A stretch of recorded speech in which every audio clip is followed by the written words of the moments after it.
రూపింపబడే ఏ ఆయుధము నాకు విరోధమై వర్ధిల్లనివ్వవు.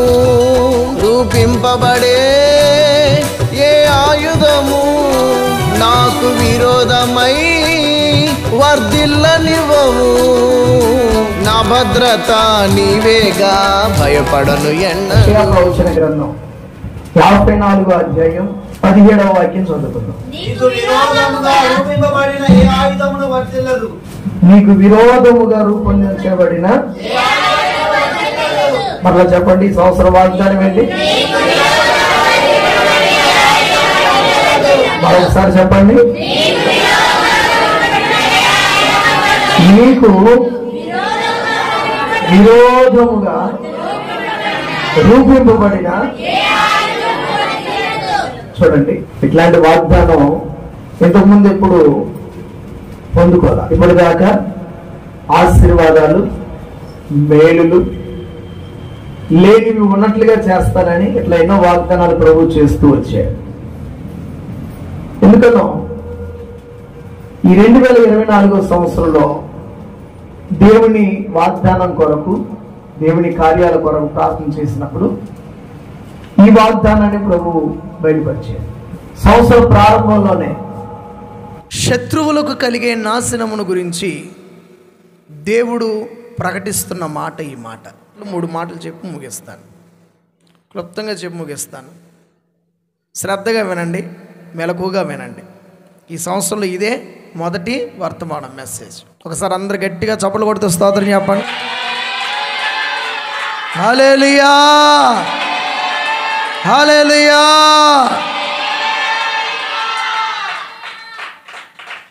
ఆమేన్. సాతానుగాడే అయినా, లోకమే అయినా, ఏ ఆయుధాన్ని వాడినా సరే అవన్నీ ఓడిపోబోతా ఉన్నాయి. ఎందుకని అనంటే దేవుడు నీ పక్షముగా ఉండబోతున్నాడు. దేవుడు మన పక్షమున ఉండగా, దేవుడు నా పక్షాన ఉండగా అని చెప్పుకోండి. నాకు విరోధి ఎవడు?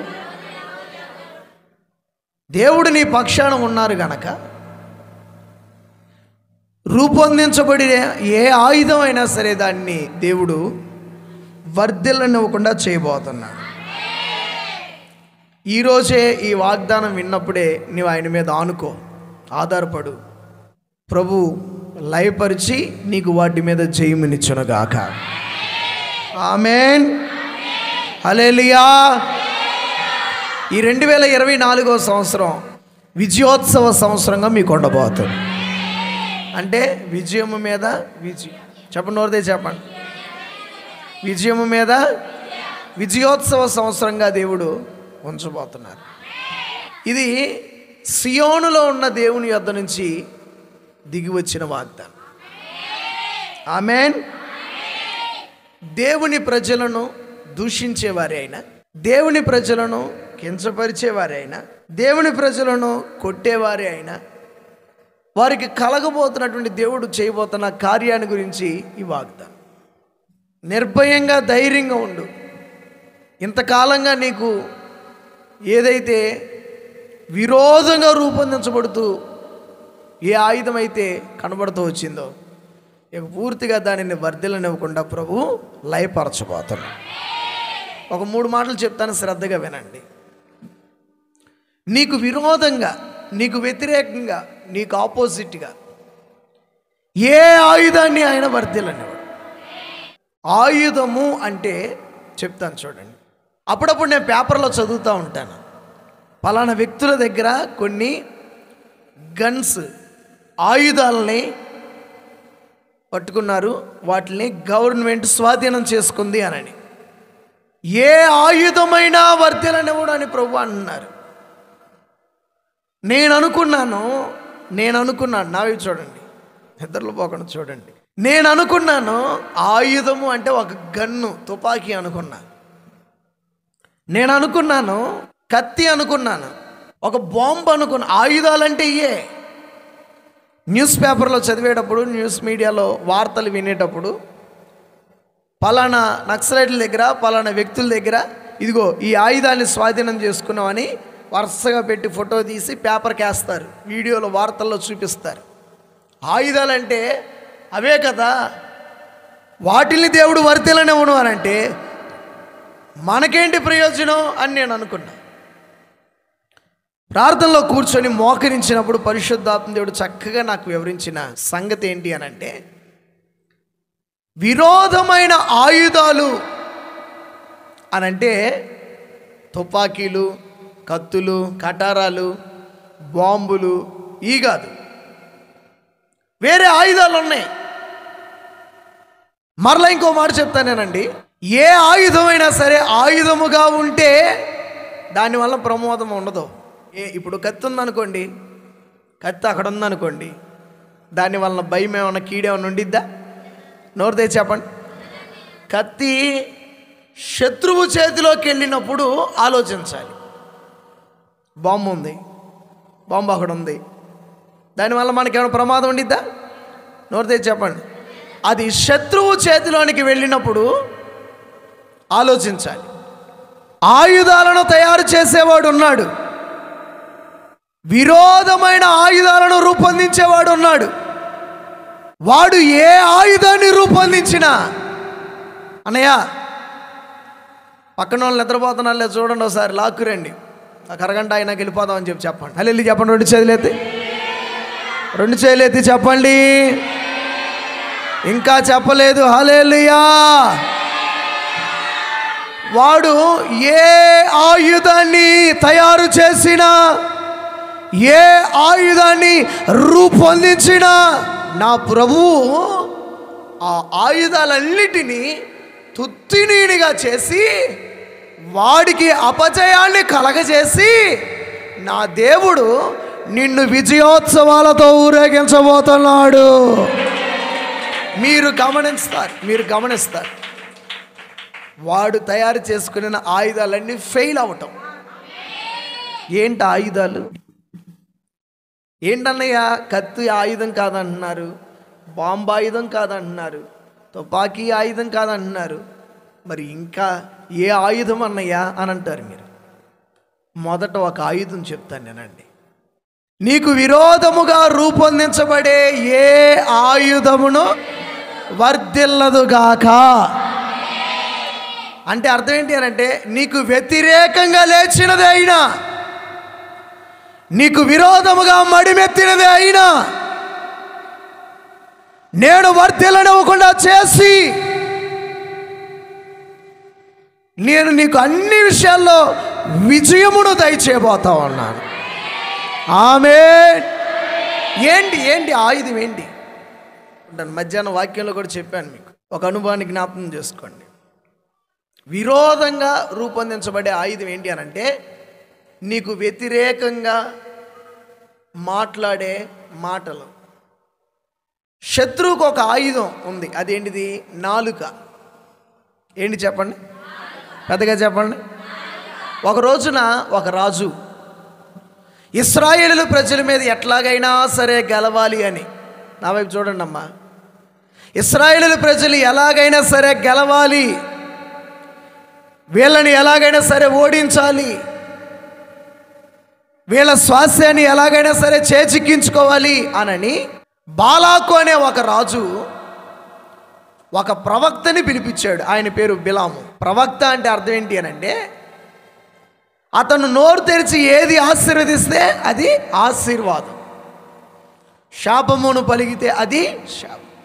ఈ బాలాకు రాజు ఇశ్రాయేలీయుల మీద ఎలాగైనా సరే గెలవాలి అనని ఎత్తైన కొండ మీద తీసుకొని వెళ్ళి, ఆ కొండ మీద నుంచి ఇశ్రాయేలు ప్రజలని బిలాముకు చూపించి, వీళ్ళని ఒకసారి శపించు అని అంటున్నాడు. బిలాము ప్రవక్త ఎత్తైన కొండ మీదకి వెళ్ళి ఇశ్రాయేలు ప్రజల్ని శపించుదాము అని చెప్పానని నోరు తెరిచి శాపవచనాలు బయట, ఈ శాపవచనం, ఇదిగో ఈ శాపం వీళ్ళ మీద పలకాలి, వీళ్ళు శపించబడిపోవాలి, వీళ్ళు శాపాల పాలైపోవాలి అనని ఈ ప్రవక్త నోరు తెరిచి ఆ ప్రవచనం చెప్దాం, శపిద్దాం అని అనుకుంటుంటే, లోపట నుంచి వచ్చే శాపాలన్నీ కూడా నా దేవుడు దీవెనలుగా తీసుకొని వస్తా ఉన్నాడు. శాపాలన్నిటిని ఆశీర్వాదాలుగా తీసుకొని వస్తున్నాడు. తగిన సమయం సందర్భం వచ్చినప్పుడు మీరు ప్రార్థన చేసుకోవాలంటే వినాలి, ఈ మాటలు జ్ఞాపకం ఉంచుకోవాలి. శపించడానికి నోరు తెరుస్తున్నాడు, కానీ శాపము రావట్లా, ఆశీర్వాదమే వస్తుంది. ఇక్కడ ఏ ఆయుధం? నాలుక అనే ఆయుధం. నోరు తెచ్చి చెప్పండి. నరం లేని నాలుక కదండి, ఎట్లా మాట్లాడిద్ది? ఎటు మాట్లాడిద్దో, ఎట్లా మాట్లాడిద్దో. ఇప్పుడు నీకు విరోధంగా రూపొందించబడే ఏ ఆయుధాన్ని నేను వర్ధిల్లనివ్వను అంటే అర్థం ఏంటి అని అంటే, నీకు వ్యతిరేకంగా ఎవరు నిన్ను శపించినా, నీకు వ్యతిరేకంగా నీ మీద ఎవరు శాపాలు పెట్టినా, ఎవరు నిన్ను దూషించినా, ఎవరు నిన్ను శపించినా, ఆ శాపాలు ఏవి కూడా నీ మీదకి రాకుండా వాటిని కొట్టివేసి నీకు ఆశీర్వాదాలుగా నేను మార్చబోతా ఉన్నాను. ఆమేన్, హల్లెలూయా. నాలుక అనే ఆయుధం. నాలుగుదేముందండి, వచ్చిద్ది బయటికి 2 నిమిషాలు 3 నిమిషాలు మాట్లాడేసిద్ది, లోపలికి వెళ్ళి మళ్ళీ గేట్లు వేసేసుకునిద్ది. ఏంటి? పళ్ళు. ఈ నాలుక మాట్లాడిన మాటలకు ముందు రాలేదు ఊడేది ఏంటిది? కొంతమందికి ఒక ఆయుధం ఏంటో తెలుసా? నోరు. వారి నోరే వారికి.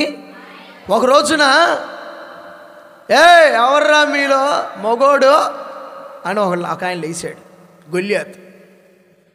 ఎవడ్రే, ఎవడేనుంటే రండిరా, ముందు నా మీదకి రండి చూసుకుందాం, మీ దేవుడా మా దేవుడా, మీరా నేనా, తాడో పేడో తెలిపోవాలి రండి అని చెప్పానని ఇశ్రాయేలు ప్రజలనే కాకుండా ఇశ్రాయేలు ప్రజల యొక్క రోషము కలిగిన దేవునిని కూడా గొల్లియాతుగాడు ఇష్టం వచ్చినట్లు మాట్లాడుతున్నాడు. వాడికి కూడా అక్కడ ఉన్న ఆయుధం ఏంటండి? నోరు అనే, నాలుక అనే శపిస్తున్నాడు, దూషించి మాట్లాడుతున్నాడు. నీకు వ్యతిరేకంగా ఎవరు ఎన్ని మాట్లాడినా కానీ, నీకు వ్యతిరేకంగా ఎవరు ఎన్ని చేయాలని చూసినా కానీ, వారి ఆలోచనల్ని, వారి తంత్రాలన్నిటినీ కూడా ప్రభువు రద్దు చేసి నిన్నే గెలిచేలాగా చేయబోతున్నాడు. వర్ధిల్లమంటే నీకు విరోధంగా మాట్లాడిన వారి యొక్క మీదట వర్ధిల్లరు. నీకు విరోధంగా మాట్లాడే మాటల్ని దేవుడి యొక్క మీదట వర్ధిల్లనివ్వడు. దేవునికి స్తోత్రం కలుగునుగాక. ఆమేన్. చూడండి, బిలాము విషయంలోనే అయినా, దావీదు విషయంలోనే అయినా వారు వాడినటువంటి ఆయుధం నాలుక అనే ఆయుధాన్ని, వారి నాలుక నుంచి వచ్చినటువంటి మాటల్ని దేవుడు వర్ధిల్లనివ్వకుండా చేశాడు. నీ జీవితంలో కూడా ఎవరు నిన్ను వ్యర్థంగా తృణీకరించి మాట్లాడినా, నిన్ను ఎవరు శపించినా, నువ్వు అట్లా అయిపోతావు, నీ పిల్లలు అట్లా అయిపోతారు, నీ కుటుంబం అట్లా అయిపోద్ది, అదైపోతారు, ఇదైపోతారని చెప్పానన్నా కానీ, అట్లాంటి మాటలు నీకు వినబడినప్పుడు నువ్వు టెన్షన్ పడి, కంగారు పడి, కలత చెందబాకు. ఎందుకని అనంటే వారి నోటి మాటల్లో ఏ మాట కూడా వర్ధిల్లనివ్వకుండా నా ప్రభు చేయబోతాడు. హల్లెలూయా, హల్లెలూయా. మరి ఒకటి, దైవజనుడైన ఎలీషా గొప్ప ప్రవక్త, జీవము కలిగిన దేవుని సేవకుడు. మీరందరూ ఎవరో? మీరు సేవకులే. సేవకులు అంటే అర్థం వాక్యం చెప్పేవాళ్ళే కాదు, సేవించేవారు. మీరందరూ ఎవరు చెప్పండి? మీరందరూ ఎవరిని సేవిస్తున్నారు? యేసయ్యని సేవించడం అంటే ఏంటి? ఆరాధించడం. మీరందరూ ఎవరిని ఆరాధిస్తున్నారు? మీరందరూ ఎవరిని సేవిస్తున్నారు? కనుక మీరందరూ కూడా రాజులైన యాజక సమూహం. ఆమేన్. ఎలీషా ప్రవక్తని హతం చేయడానికి ఎంతమంది వచ్చారు తెలుసా? సేవకుడు గదిలో ఉండి ప్రార్థన చేసుకుంటుంటే ఎలీషా దగ్గర ఉన్న శిష్యుడు గెహజీ ఉదయాన్నే నిద్ర లేచిన తర్వాత తలుపులు తీసి, సేవకుడి కంటే ముందుగా వెళ్ళి తలుపులు తీసి బయటికి వెళ్ళి చూస్తే ఎలీషా గది ముందు అన్ని రథాలే. ఏంటి అండి? నోరు తెచ్చి చెప్పండి. మీ జీవితంలో కూడా ఉదయాన్నే నిద్ర లేకవగానే మీ ముందు మీ ఇంటి ముందు, మీ ప్రయాణానికి ముందు భయంకరమైన వాతావరణం కనబడింది అనుకోండి, భయపడకండి. ఒక తల్లి వచ్చి చెప్తుంది, అన్నయ్య తొందరగా మా ఇంటికి రాననింది. తొందరగా మా ఇంటికి రానయ్యా అని అనింది. దేనికి అక్క అని అన్నాను. ఏంటి చెప్పక్క అని చెప్పాను అన్నాను.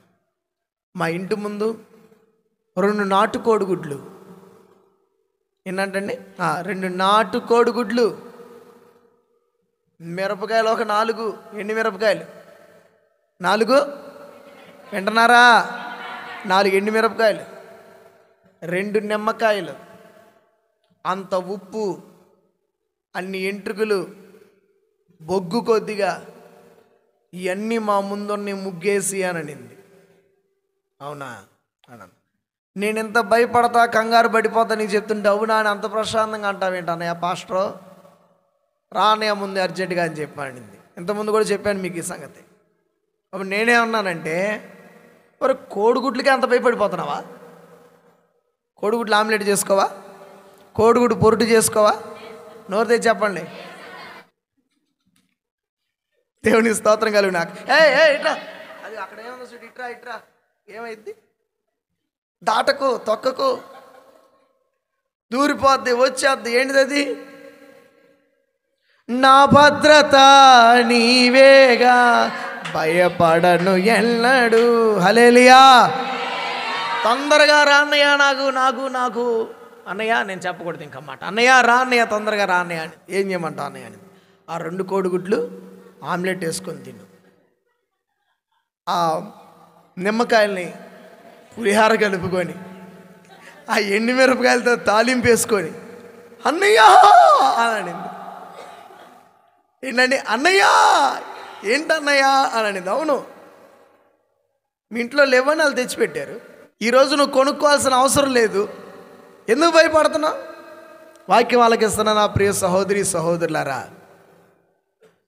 ఎలీషా గదిలో ఉండి దేవుని సేవ చేస్తున్న సేవకుడు తన విశ్రాంతి భవనంలో ఉంటే, గ్యాజీ తెల్లవారుజామున వచ్చి చూసేపాటికి ఎలీషాని లేకుండా చేయాలని, ఎలీషా సేవని లేకుండా చేయాలి అని కొన్ని రథాలు వచ్చి ఎలీషా ఇంటి ముందు నిలబండి. ఇదిగో ఈ వర్తమానం ఆలకిస్తున్నటువంటి మీ ఇంటి ముందు కూడా శత్రువు నిలిచి ఉన్నాడు. అంటే మీ ఇంటి ముందు గొడవాడి మీ ఇంటి ఎదురుగా ఉండేవాళ్ళు కాదు శత్రువులు అంటే. వాళ్ళు వర్ధిల్లరు అని అనుకోబాకండి. అది కాదు నేను చెప్తుంది. ఇక మాట్లాడితే వాళ్ళే గుర్తొస్తారు మీకు. దేవుడు నామానికి స్తోత్రం కలుగుగాక. ఒక ఆమె ఊడిసిద్ది నీట్గా, ఎంత నీట్గా ఊడిసిద్దో ఊడిసి సైలెంట్గా ఎత్తి మళ్ళీ వాళ్ళ గుమ్మం ముందు పడేసింది. ఎవరి గుమ్మం ముందు? పక్కన వాళ్ళ గుమ్మం ముందు. అంటున్నారా? మీ ఇంటి ముందు లేదా మీ కుటుంబంలోనే శత్రువు వచ్చి ఉన్నాడేమో ఒకవేళ ఇంతకుముందు గత సంవత్సరాలన్నింటిలో. ఎక్కడున్నాడు? నీ ఇంట్లోనే టెస్ట్ వేసుకొని ఉన్నాడు 15 సంవత్సరాల నుంచి. నీ నీ నీ నీ కుటుంబంలో, నీ జీవితంలో సమాధానం లేకుండా చేయడానికి, కోర్టు పాలయ్యేలాగా, పోలీస్ స్టేషన్ల చుట్టూ తిరిగేలాగా, సమాజంలో తలెత్తుకొని బ్రతకనివ్వకుండా ఉండేలాగా నీ ఇంట్లోనే చేరి, నీ ఇంటి ముందే చేరి, నీ ఆస్తిని ఆక్రమించి, నీకు కలిగిన వాటిని గుప్పిట్లోకి తెచ్చుకొని, నీకు ఏమీ లేదు, మాట్లాడితే నిన్ను కూడా లేకుండా చేస్తా అని చెప్పానని ఎలీషాకు ఎదురైన అనుభవం నీకు కూడా ఎదురైందేమో. ఇలాంటి అనుభవాలు ఎదురవుతూ ఉంటాయి. వాక్యం ఆలకిస్తున్న నా ప్రియ సహోదరి సహోదరులారా, ఒక మాట చెప్పనా? ఒకళ్ళు అన్నారు, ఒక కుటుంబం అన్నారు నాతో, అన్నయ్య మేము ఊరు వదిలేసి ఇంకొక ఊరు దూరంగా వెళ్ళిపోదాం అనుకుంటున్నాం అన్నయ్య అని. ఏమంత అవసరం వచ్చింది మీకు అని అన్నాను. ఈ ఊర్లో మేము తలెత్తుకొని బ్రతకలేకపోతున్నాం, అవమానాల పాలైపోయాం, అన్ని నిందలే. దేవుని బిడ్డలారా, నీకు విరోధంగా రూపొందించబడే ఆయుధం అనంటే ఈ లోక ఆయుధాలు కాదు, నిందలు అనే ఆయుధం,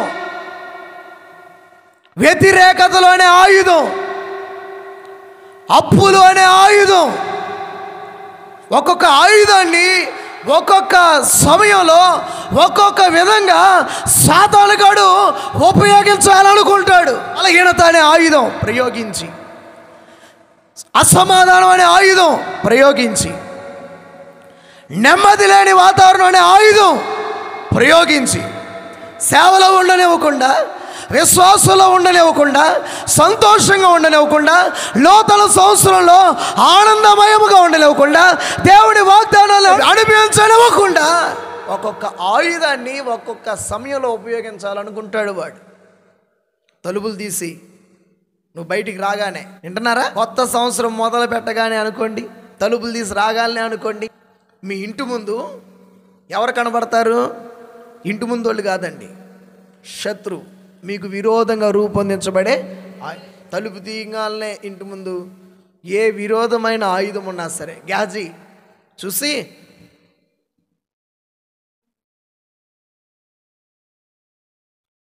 అన్నయ్య ఆ రూమ్లోకి వెళ్ళాడు. ఎవరున్నారు రూమ్లో? అన్నయ్య, పాస్టర్ గారు.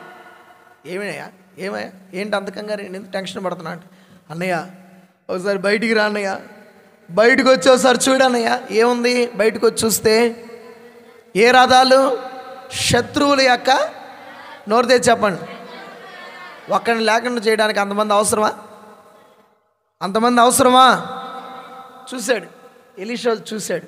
ఏంటయ్యా, ఎన్ని కంగారు తొందర ఏంటి అని అంటే, అన్నయ్య చూడన్నయ్య ఎన్ని రథాలో, ఈ రథాలన్నిటి నుంచి మనం తప్పించుకోలేం. అతని ఇంటి చుట్టూ ముట్టేశారు ఆయుధాలు పట్టుకొని బలవంతులు. ఎలీషా ఇంటి చుట్టూ ముట్టారు. ఎలీషా ఏమాత్రం కూడా కంగారు పడకుండా, గ్యాజీ ఇట్రా అని చెప్పానని పిలిచి, దేవా ఇతని కన్నులను తెరువు, ఇతని కన్నులను వెలిగించు, వీడు ఈ రథాలనే చూస్తున్నాడు, ఈ ఆయుధాలనే చూస్తున్నాడు, వీడికి శరీర దృష్టే కానీ ఆత్మదృష్టి లేదు. నీ ఆశ్చర్యకరమైన సంగతులను, కార్యాలను చూసినట్లుగా వీడి కన్నులను తెరువు అని చెప్పాలని ప్రార్థన చేసి, ఒకసారి చూడయ్యా అని అంటే, చూడగానే ఏ రథాలైతే ఉన్నాయో చూస్తున్నారా, శత్రు యొక్క ఏ రథాలైతే ఉన్నాయో వాటన్నిటికీ పైగా లెక్కింప వీలు లేనంత పరలోక సైన్యం అగ్ని రథాలతో ఎలీషా గృహం చుట్టూతో ఉంది. గట్టి కొట్టండి, మీకు అర్థమవుతే స్తోత్రం చెప్తా, కొట్టండి గట్టిగా, హల్లెలూయా. చూడండి దేవుని బిడ్డలారా, ఆయుధాలతో శత్రువు బయలుదేరకముందే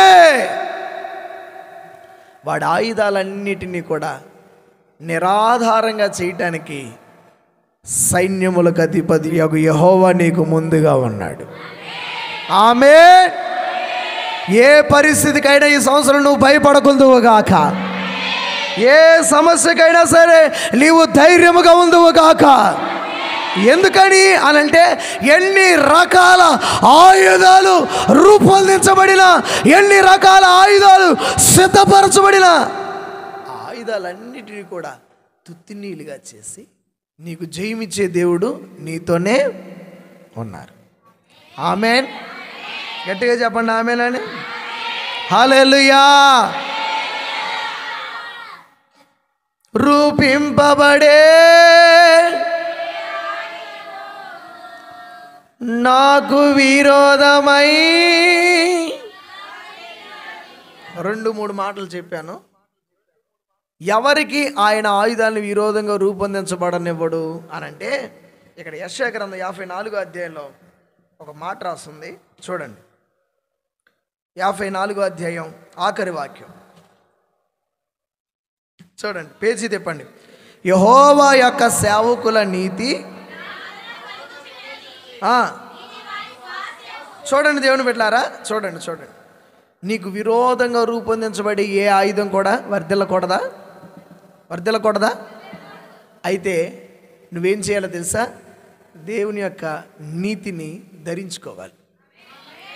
ఎవరైతే నీతిమంతులుగా తీర్చబడతారో వాళ్ళకి విరోధంగా రూపొందించబడిన ఆయుధాన్ని ఆయన వర్ధిల్లనివ్వడు. పెద్దగా చెప్పండి ఆమేనని. హల్లెలూయా.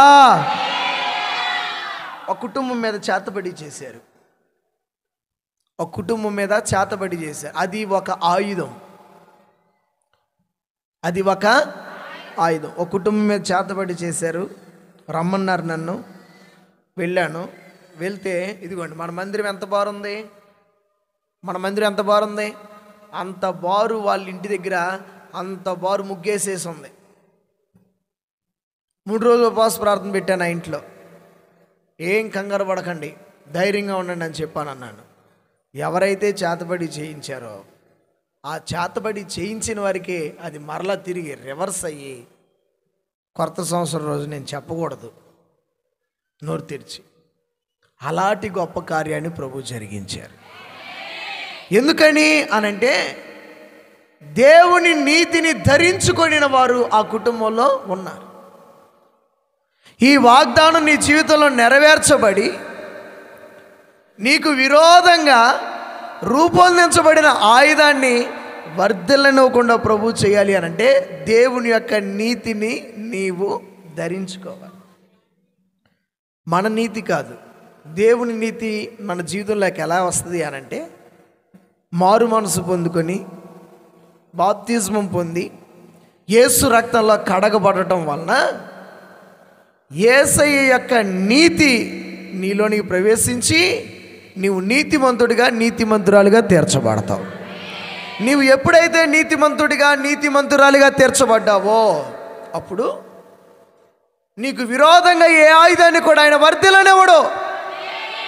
ఎందుకని నీ మీద యేసయ్య రక్తంలో కడగబడ్డావు గనక ఆయన రక్తము ఆనవాళ్ళు, ఆయన రక్తము యొక్క ముద్ర నీ మీద ఉంటుంది గనక నీకు విరోధంగా ఏ ఆయుధాన్ని కూడా ఆయన వర్ధిల్లనివ్వడు. చప్పలు కొడి స్తోత్రం చెప్పండి, గట్టిగా గట్టిగా చప్పలు కొడతా స్తోత్రం చెప్పండి. హల్లెలూయా.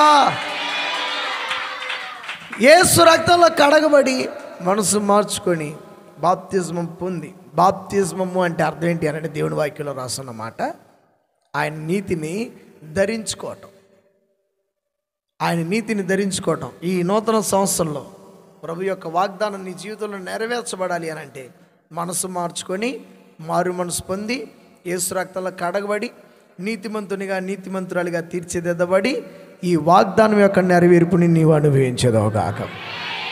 రాసుకోండి సమూయేలు 1 గ్రంథం 17:45. ఇక్కడ అనుభవం ఏంటిది అని అంటే దేవుని మీద నీవు నమ్మకం ఉంచాలి. ఎవరి మీద నమ్మకం ఉంచాలి? ఈ వర్తమానం గురించి మరలా వచ్చే ఆదివారం మీకు పూర్తిగా వివరంగా అర్థమయ్యేలాగా వివరిస్తాను. ఇప్పుడు సమయానుకూలాన్ని బట్టి కొన్ని సంగతులు కొన్ని మాటలు చెప్తున్నాను. వచ్చే ఆదివారం వివరంగా చెప్తాను. నీకు విరోధంగా ఏ ఆయుధం రూపొందించబడకుండా వర్ధిల్లనివ్వబడకుండా ఉండాలి అని అంటే మొదట నీవు దేవుని నీతిని ధరించుకొని నీతిమంతుడిగా నీతిమంతురాలిగా తీర్చబడాలి. రెండవదిగా దేవుని మీద నువ్వు నమ్మకం ఉంచాలి. ఎందుకని ఆయనే నీకు ఈ వాగ్దానం చేశారు కనుక ఆయనే వాగ్దానాన్ని నెరవేరుస్తారు అనని నీవు ఆయన మీద నమ్మకం ఉంచాలి. మూడవ మాట కీర్తన 44వ కీర్తన 4వ చరణం రాసుకోండి. దేవాతి దేవుణ్ణి నీవు రాజుగా చేసుకోవాలి. నీకు రాజు ఎవరు? యేసయ్య. హల్లెలూయా. 2 చేతులు ఎత్తి పెద్దగా హల్లెలూయా. ఎవరండి నీకు రాజు? ఆ రాజు నీకు విరోధంగా రూపొందించబడి ఏ ఆయుధాన్నైనా సరే వర్ధిల్లనివ్వకుండా చేస్తాడు. ఈ సంవత్సరం వాగ్దానం ఏంటి? అప్పులేంటి? నోరు తెచ్చి చెప్పండి. అసమాధానకరమైన పరిస్థితులన్నీ ఏంటి? అనారోగ్య పరిస్థితులన్నీ ఏంటి? సమస్యలన్నీ కూడా ఏంటి? నిలవరంగా నిలబడనివ్వని పరిస్థితులన్నీ ఏంటి? వాటన్నిటినీ నీకు విరోధంగా లేచిన, నీకు విరోధంగా రూపొందించబడిన, నీకు విరోధంగా మడిమెత్తిన ఏ ఆయుధాన్నైనా సరే నా ప్రభు వర్ధిల్లనివ్వకుండా చేయునుగాక. ఈ వాగ్దానం మీ జీవితంలో ప్రభు నెరవేర్చునుగాక. ప్రభు చేసిన వాగ్దానాన్ని బట్టి స్తోత్రాలు చెప్తాం. గట్టిగా గట్టిగా స్తోత్రం స్తోత్రం స్తోత్రం. ఈ మాటల ప్రభు మీ ఇంటికిళ్ళు ఆశీర్వదించి వాగ్దానం నెరవేర్చి మిమ్మల్ని సాక్షులుగా నిలబెట్టునుగాక. ఆమేన్, ఆమేన్. అందరు పైకి లేగవండి. ప్రార్థన చేయించుకొని వాగ్దాన స్టిక్కర్ కూడా ఉంది, వాగ్దాన స్టిక్కర్ కూడా తీసుకొని ప్రార్థన చేయించుకొని భోజనం చేసి ఆశీర్వాదకరంగా తిరిగి వెళ్ళండి. మీకు విరోధంగా రూపొందించబడిన ఏ ఆయుధాన్ని దేవుడు వర్ధిల్లనివ్వకుండా చేయబోతున్నారు. కళ్ళు మూసుకోండి, కళ్ళు మూసుకొని దయగలిగిన యేసయ్య, కృప కలిగిన మా తండ్రి, ఈ నూతన సంవత్సరంలో ఒక చక్కటి వాగ్దానం మీరు మీ ప్రజలకు అనుగ్రహించినందుకు స్తోత్రాలు యేసయ్య. ఈ నూతన సంవత్సరం అంతా బిడ్డలకి మీ నామంలో మేలు కలగబోతున్నందుకు స్తోత్రం. విజయాన్ని మీరు ప్రసాదించబోతున్నందుకు స్తోత్రం. నమ్మదగిన దేవుడిగా అన్ని విషయాల్లో జయమునిచ్చినందుకు స్తోత్రం. నీకు విరోధంగా ఏ ఆయుధం రూపొందించబడదు, అది రూపొందించబడిన వర్ధిల్లదని ఒక చక్కటి వాగ్దానం మాతో మీరు చేశారు. చేసిన వాగ్దానం నెరవేర్చడానికి సర్వశక్తిమంతుడివి, నమ్మదగిన దేవుడివి, కృపా సంపూర్ణుడివి. మీ వాగ్దానం సంపూర్ణంగా మా జీవితాలలో నెరవేర్చబడునుగాక. ఎన్నో వాగ్దానాల్ని మీరు చేశారు, ఎన్నో వాగ్దానాల్ని మీరు ఇచ్చారు, ఎన్నో వాగ్దానాల్ని నెరవేర్చి స్థిరపరిచారు, రూఢిపరిచారు. సత్య సాక్షిగా ఈ వాగ్దానాన్ని స్థిరపరిచారు.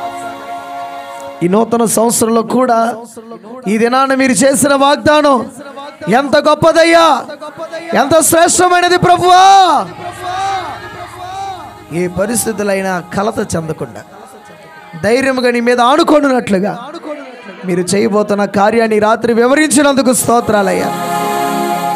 వినిన ప్రతి మాట ప్రతి ఒక్కరి హృదయాలు స్థిరపరచబడునుగాక, స్థిరపరచబడునుగాక.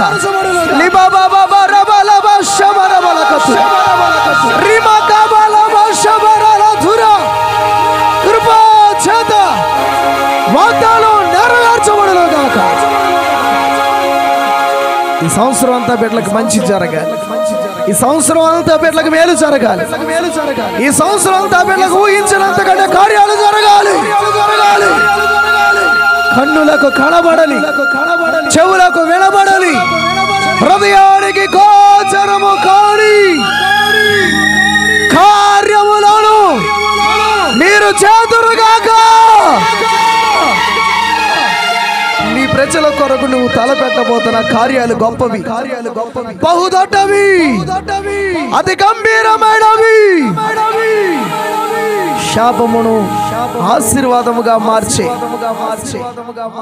విరోధమైన ఆయుధములన్నిటినీ కూడా రూపొందించబడకుండా వర్ధిల్లనివ్వకుండా చేసే మీ ఉద్దేశములు గొప్పవి.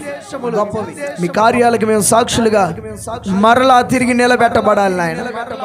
ఈ వర్తమానం ఆలకించిన బిడ్డలు, ఈ వాగ్దానాన్ని పొందుకునే బిడ్డలు ఈ గొప్ప కార్యాలను అనుభవించి నీ నామ మహిమ ఘనత కొరకు సాక్షులుగా నిలుచుదురుగాక.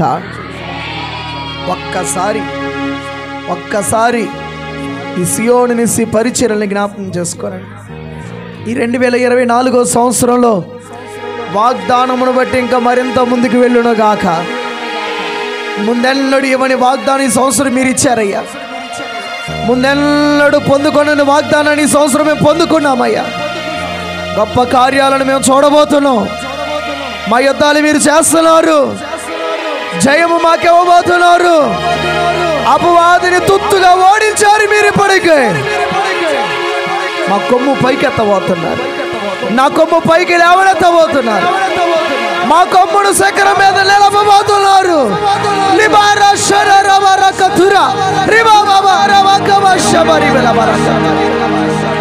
మా దేశంలో, మా రాష్ట్రంలో క్రైస్తవ్యానికి విరోధంగా రూపొందించబడిన ఏ ఆయుధమైనా వర్ధిల్లకుండునుగాక. గొప్ప దేవుడా, బహుకీర్తనీయుడా, కృపా సంపూర్ణుడా, వీళ్ళ జీవితాల్లో ఈ వాగ్దానం నెరవేర్చి మీ నామ మహిమ ఘనత కొరకు సాక్షులుగా నిలబెట్టుకొని మీ రాకడకు రాజ్యమునకు మమ్మల్ని అందరినీ సిద్ధపరచు. ఏ విధం చేత నేను మా ఒక్కొక్కరి జీవితాల్లో మీరు ప్రారంభించిన సత్క్రియను, దేనికి మీరు శిల్పియు నిర్మాణకుడునై ఉన్నారో ఆ పునాది కలిగిన సియోను నూతన యెరూషలేము కొరకు మమ్మల్ని ఒక్కొక్కరిని సిద్ధపరచమని సజీవుడైన యేసునామములో ప్రార్థిస్తున్నాము తండ్రి. ఆమేన్. మన ప్రభు అయిన యేసుక్రీస్తు కృప, పరమ తండ్రి దేవుని యొక్క శాశ్వత ప్రేమ, పరిశుద్ధాత్మ దేవుని యొక్క మధురమైన సహవాసం, సన్నిధి, సమాధానం ఇప్పుడు ఎల్లప్పుడు సకల కోటి పరిశుద్ధులందరికీ, ఈ వర్తమానం ఆలకించిన వారికి, ఆరాధనలో పాలు పొంది వాగ్దానమును తీసుకొనిన వారికి ఈ యొక్క సమాప్తి వరకు సదాకాలం ప్రభు కృప తోడైని నడిపించి ఆశీర్వదించి రాకడకు సిద్ధపరచును గాక. ఆమేన్. ఈ నూతన సంవత్సర ఆరాధన చేసే ఆశీర్వాదకరంగా జరిగించినందుకు 2 చేతులు పైకెత్తి ఊపుతూ స్తోత్రాలు చెప్పండి. అదిగో దేవుని గొప్ప మహిమ